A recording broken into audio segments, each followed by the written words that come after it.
Well, we definitely love the old Porsches here at Craft Customs. This one is off a Porsche 911 1989, and customer just wants to bring it back to new again.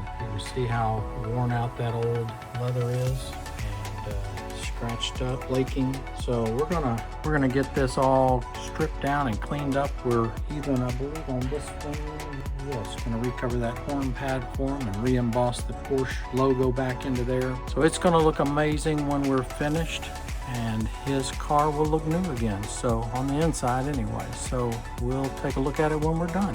This 1989 Porsche 911 steering wheel looks as good as new now. Got that new matching leather, the dark burgundy leather on there. We put that factory X stitch pattern back on it, and we redid the horn pad on this one and put the horn emblem back on it and the new Porsche logo on it. So this wheel looks as good as new, ready to go out and make the car look and feel as good as new, because that's what a steering wheel does. So reach out to us at craftcustoms.com, and we look forward to working with you.